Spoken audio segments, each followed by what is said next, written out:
Gunung itu tidak lahir dari amarah semata. Ia lahir dari seorang ibu yang harus memilih antara cinta dan dosa. Dayang Sumbi pernah mencintai, dan dari cinta itu lahirlah Sang Kuryang. Namun kutukan membungkus keluarga mereka. Suaminya berubah wujud menjadi anjing penjaga. Suatu hari, anaknya sendiri membunuh ayahnya tanpa tahu. Dayang Sumbi menampar anaknya bukan karena benci, tapi karena hancur. Ia mengusir darah dagingnya sendiri. Dan sejak hari itu, ia hidup dalam penyesalan. Tahun berlalu, Dewata menjaga Dayang Sumbi tetap muda. Ketika Sang Kuryang kembali sebagai pria gagah, ia jatuh cinta.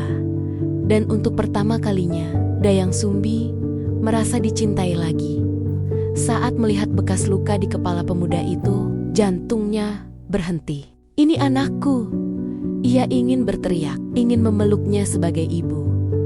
Tapi di saat yang sama, ia melihat lelaki yang mencintainya.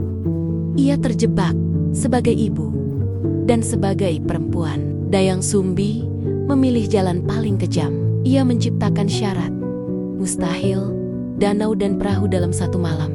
Ia berharap gagal. Ia berharap cinta itu mati perlahan. Namun, ia hampir berhasil. Sang Kuryang hampir memenangkan takdir. Dayang Sumbi gemetar. Dengan tangan sendiri, ia menciptakan fajar palsu. Ia mengkhianati anaknya untuk menyelamatkan dunia.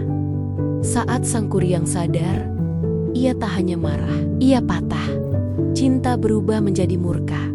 Dan dalam satu tendangan, perahu itu terbalik. Gunung itu berdiri sampai hari ini. Sebagai saksi, seorang ibu yang memilih dunia daripada anaknya sendiri.